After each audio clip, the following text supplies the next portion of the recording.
Szimfonikusok, énekesek, versek, Ady Endre. Immár 5. alkalommal indult turnéra a Lennék valakié Ady szimfonikusokkal című előadása, amelyen a költő versei zenekari kísérlettel szólalnak meg. A nagy sikerrel futó produkciót én gútán csíptem el, és nem csak megnéztem, de előadás előtt még beszélgettem is a művészekkel. A karmesterrel, Cseh Tamással, az énekessel, Mórocz Virággal és tenorral, Tóth Károlyjal. Szóval, függöny fel!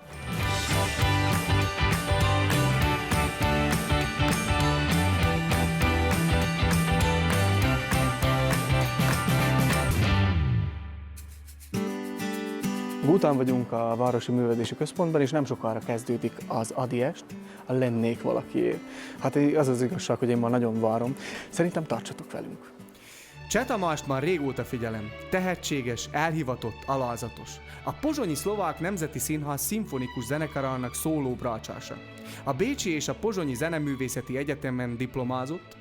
Zenekarával a Cseh Tamás Banddel számos hazai és magyarországi néptánccsoport kísérő zenekaraként ismert, emellett több népzenei lemezen szerepel, de lakodalmakban, illetve nótaesteken is hallható. Most pedig ő az Ady est karmestere.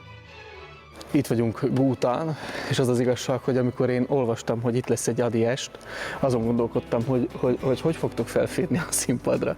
De ez gyönyörűen megoldódott, és mondtad is, hogy te is féltél tőle, de hogy jobban elfértek, mint a Kardúna-Szerdahelyen.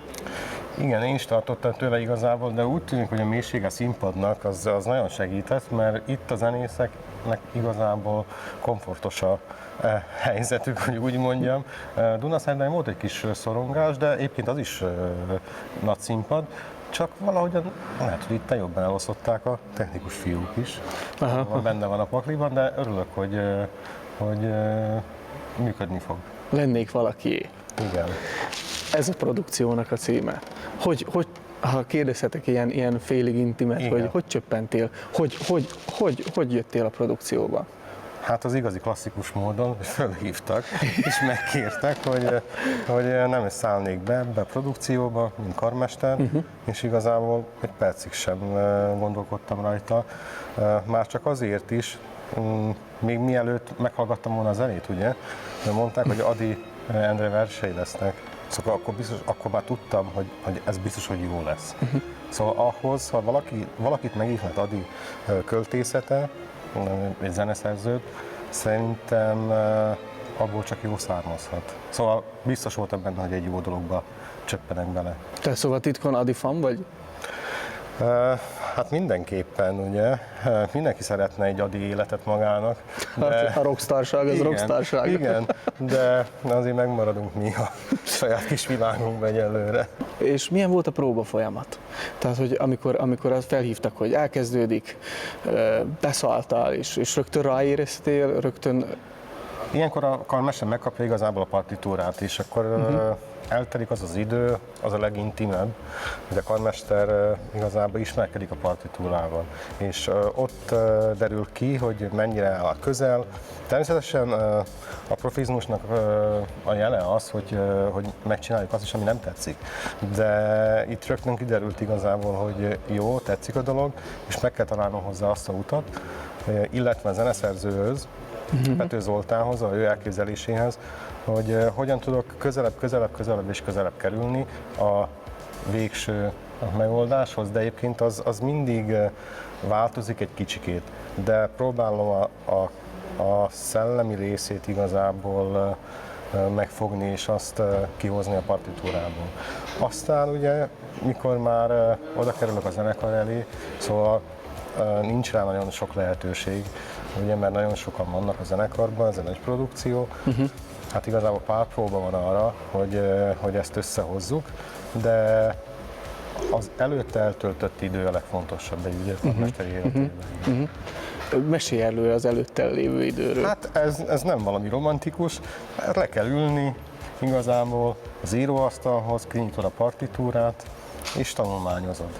És hát igazából mintha újságot olvasnál, csak vagy könyvet tanulnál, és akkor akárhányszor kinyitod Ady verseit is, akárhányszor föllapozod, mindig mást mond. És mindig egy kicsit közelebb kerülsz hozzá, partitúrával is, és minden zeneszerzőhöz így ez az út vezet. Szóval nem nagyon romantikus egy folyamat.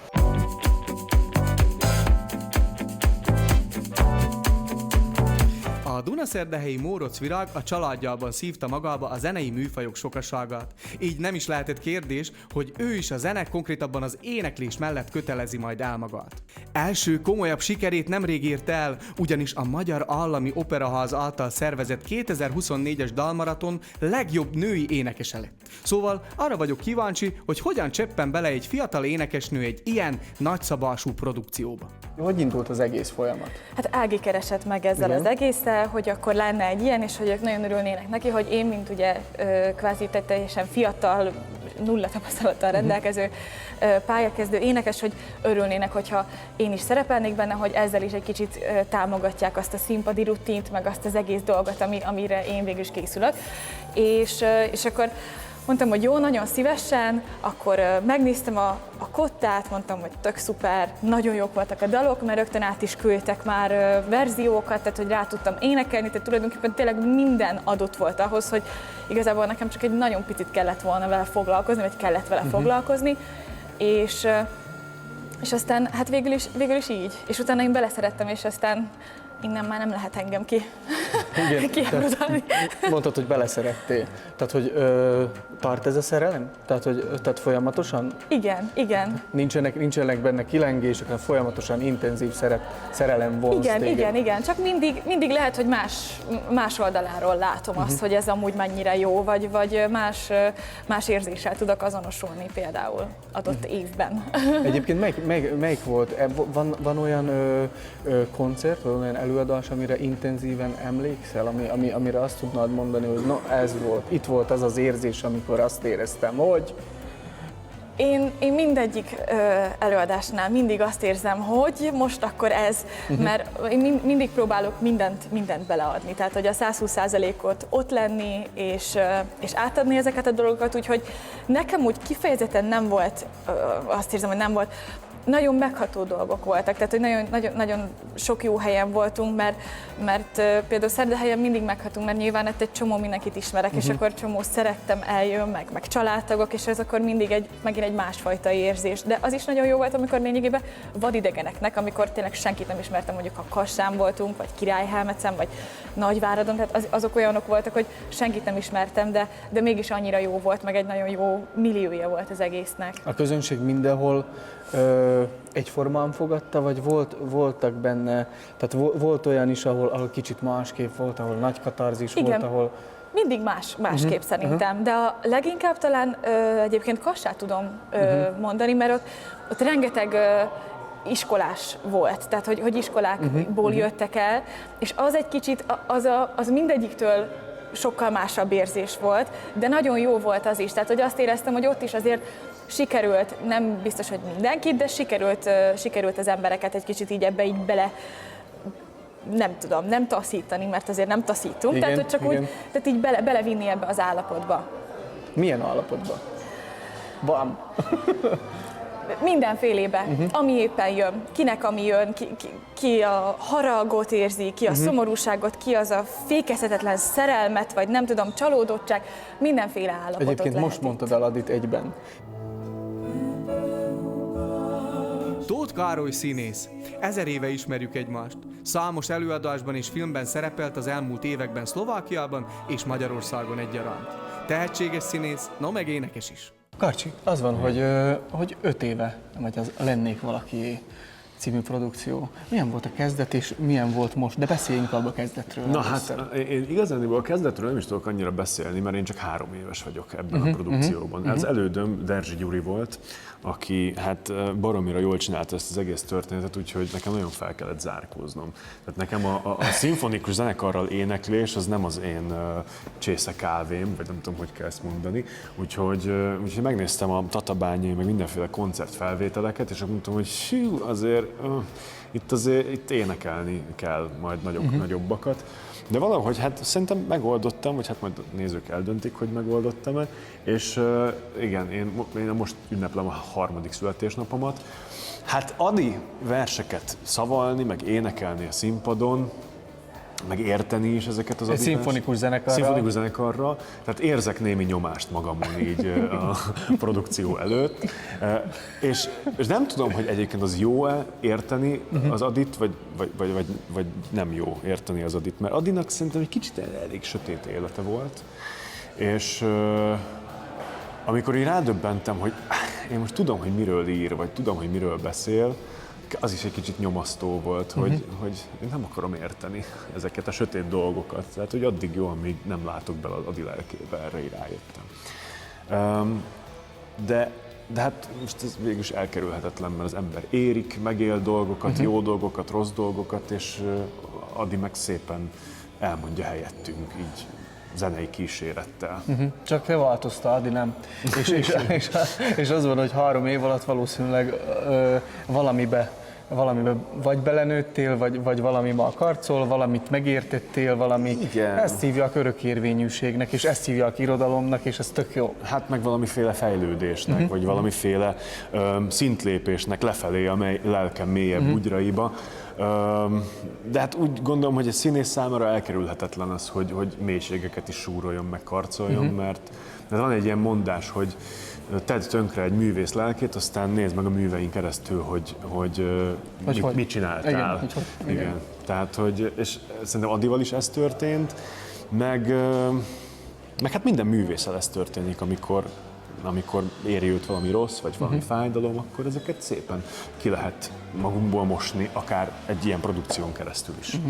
Egyébként éreztem, amikor bent voltam most a próbán, éreztem, hogy hiába csak próba, de ez a próba is tudott olyan impulzív lenni, és annyira nem tudta eltakarni a színpadiasságot és a pillanat erejét, még próba által. Tehát, hogy folyamatosan azt éreztem, hogy no, ez premier plan, no most ez megy élesbe, ez 100%-on megy. Folyamatosan ezt éreztem. Igen, mert tehát, hogy így kezd bekerülni a bőrünk alá ez az egész dolog. Én úgy emlékszem vissza, hogy 2,5 évvel ezelőtt, amikor először színpadon álltam ezzel, akkor én baromira izgultam.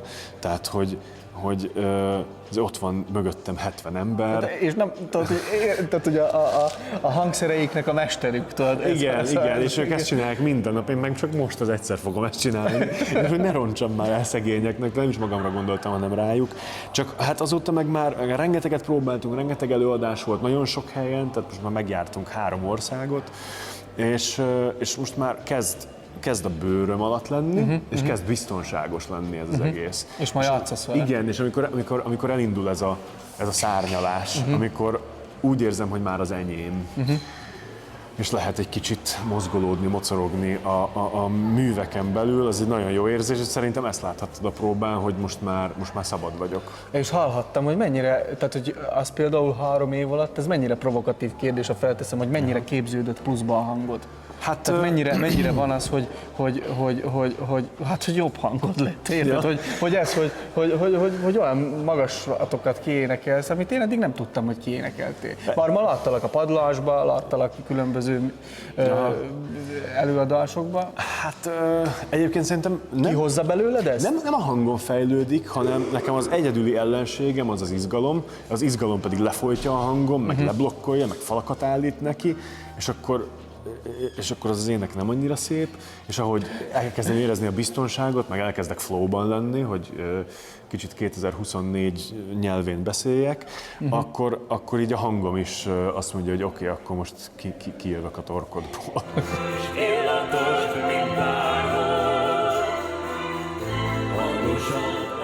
Egyébként nekem, ahogy itt voltam most a próbán, és egy ilyen 25-30 percet nézhettem belőle, az jutott eszembe, 2 dolog is, meg több is, mert szerintem ez egy olyan előadás, ami nem egy meggyőződés, hanem még 1000 kérdést felvet. Igen. És ez már egy kicsit győztes dolog, sőt, teljesen az. Az jutott eszembe, hogy mennyire elősegítik a hangszerek magának az Adi verseinek a hangulatát, a hangját, a költő életét, a szagát, az életének a bizonyos mozdulatait, mennyire ott van vele jelen. Mivel Adinak a versei igazán erősek, szóval ott nincs mese, hogy úgy mondjam. Ott az üt. Adinak a versei igazából szakítanak, szeretnek, gyűlölnek, szóval minden benne van. És két módon lehet megközelíteni zeneszerzőnek. Na most vagy beleteszi a saját egóját, vagy kihagyja, megmarad Adi, és csak erősíti a zenével. Mert szerintem a erőteljesebb szó a kimondatlan szó igazából. Na most ez maga a zene. Szóval ott nincsenek szavak. De ha ez a kettő találkozik, és itt igazából Adinak a verseivel elég könnyű dolgozni, mert nagyon jók.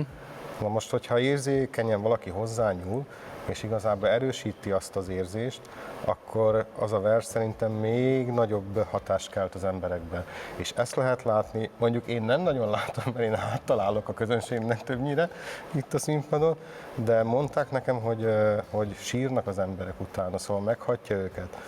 Az egésznek a vége, ennek a műsornak igazából nem ilyen nagy finálé, nem ilyen nagy csinnadatrás, hogy akkor győzelem, hanem azt mondja, hogy lennék valaki, és igazából pianissimo, az azt jelenti, hogy teljesen halkan nem tesszük ki a pontot az íre, a mondat végére, hanem ott marad a hihetetlen kérdőjel, és ezért jó, mert az emberek tovább gondolják saját magukba. Szóval elmennek haza, az gondolkodtatja őket ez a zene is, és a vers is. Nem tudom, hogy érthető-e, amit így szeretnék. Természetesen. Szóval körülbelül ez így működik. De ez nem csak Adi érdeme, de mindenkivel meg kell említeni zeneszerző Pető Zoltánt, hogy nagyon finoman, érzékenyen és tisztelettudóan nyúlt hozzá. Igen, én pontosan ugyanezt éreztem, ezt az utolsó szót, amit mondta, hogy tisztelettudó. Tehát, hogy meghajlik a nagysága előtt is, igen. De közben egy új színét mutatja igen, meg. Igen. Mégis próbálkozik, nagyon jó. Igen. És mivel olvastam rólad azért nem keveset, mert de nem úgy járunk, hogy véletlenszerűen. Igen. Az az igazság, hogy a Szlovák Nemzeti Színház szólamvezető brácsása vagy. Van. És nem újdonság számodra színházi előadással együtt dolgozni, ugye? Mégis azt muszáj megkérdezni, mi ennyi emberrel együtt dolgozni egy ilyen projekten és egy ilyen előadáson, ez mennyire volt nehéz? Mert azért az összeegyeztetés, tehát hogy mennyire kaptatok rá rögtön egymásra?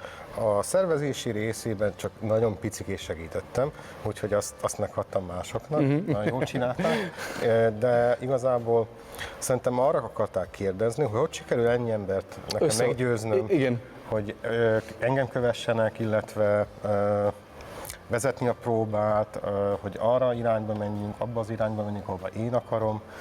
Hát igazából ez a karmesternek a dolga. Na most a karmester az technikailag azt látják az emberek, hogy fölmegy egy ember, akinél nincs hangszer, ugye? Igen.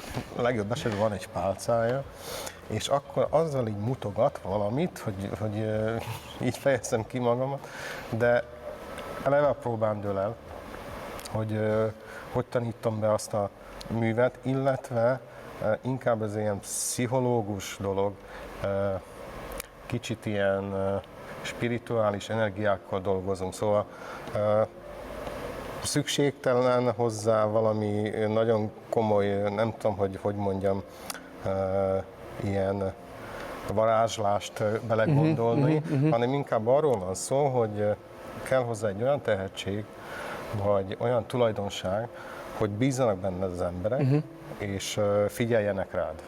Na most ez, ha kettő megvan, akkor már az eleje jó. Onnantól kezdve esélyt ad neked a zenekar, hogy meggyőzd őket. És erre körülbelül 5 percet adnak egy zenekarba, a próba első 5 perce. És hogyha tehát annyi az a keringő, ugye? Igen, vagy hogy mi történik? De szerintem ez mindenhol így van. És akkor meggyőzöd őket, és onnantól kezdve elkezdenek követni. Neked természetesen megvan a fejedben, hogy honnan, hova mész, és milyen módon, és őket segíted, és akkor ők követnek. És mindenki nagyon jó zenész, sőt, van, aki még jobb, mint én, vagy bármilyen, szóval nem függ össze, mert ez csoportmunka igazából.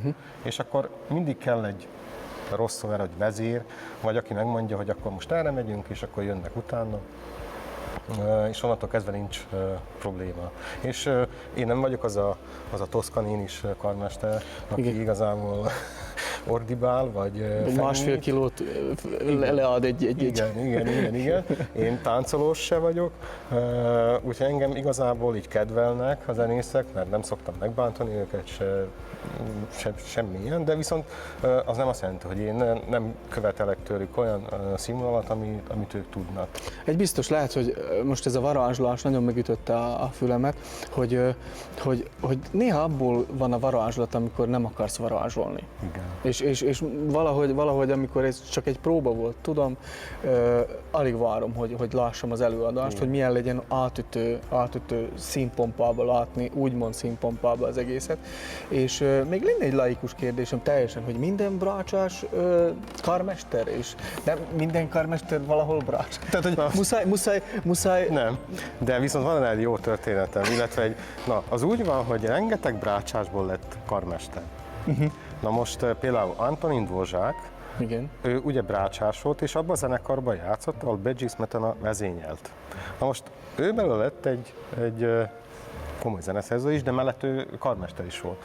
Akkor nálunk a Nemzeti Színházban még egy régen ott játszó szólamvezető szintén, ilyen kis, utólag vicces történet volt, hogy nem jött, vagy valami nem tudott jönni a karmester, és akkor ő ugrott be helyette aznap az előadáson, a brácsa szólamból, hogy ő le tudja vezényelni, és onnantól kezdve igazából karmester lett.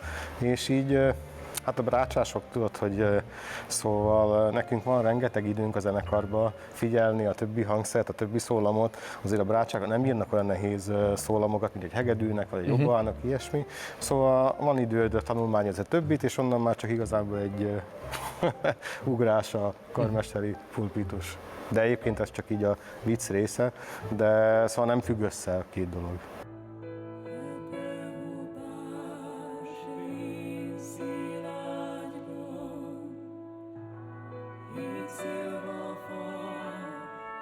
Még annyit akartam kérdezni, hogy milyen érzés annyi emberrel a hátad mögött? Számomra Őszintén. ez az elsődleges katarzis élmény, szerintem. Tehát az, hogy én már ugye, mint ahogy mondtad, én már azért elég régóta benne vagyok ebbe a produkcióba, és az elejétől kezdve én nagyon szerettem megnézni, hogy a zenében is mi történik, hogy bizonyos hangszerek mikor kapnak szólót, mi az a szóló, miért pont azok a hangok vannak, miért pont azt a hangszert választotta a zeneszerző, és tehát, hogy én csak imádni tudom ezt az egészet, és mindig örülök, amikor megszólal az a kürt, jó, mondjuk a kürt a személyes kedvenc hangszerem, de hogy így minden amikor egy oboa szóló jön, amikor egy klarinét, úgyhogy ez az első katarzis, az elsődleges. És izgulsz még az előadások előtt?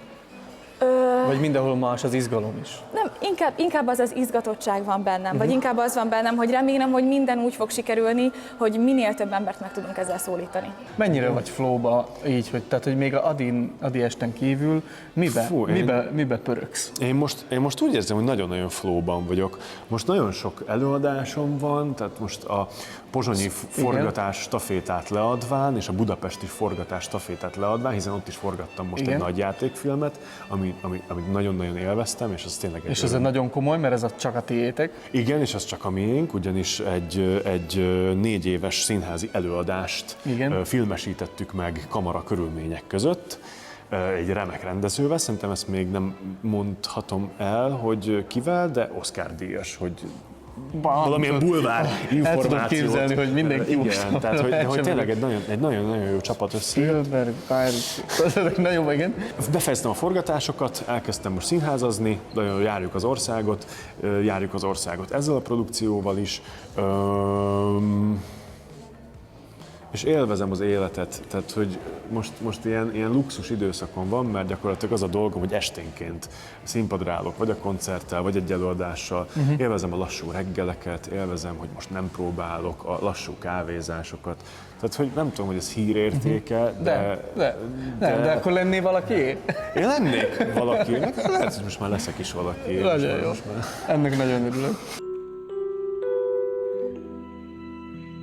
Félig csókolt csóknak a tüze.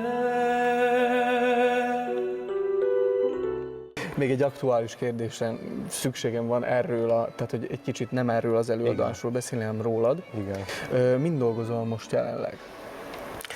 Én amellett igazából, hogy most így vezényelgetek, elkezdtem komponálni is. És ez az, ami engem most igazából legjobban izgat, ez egy izgalmas dolog számomra.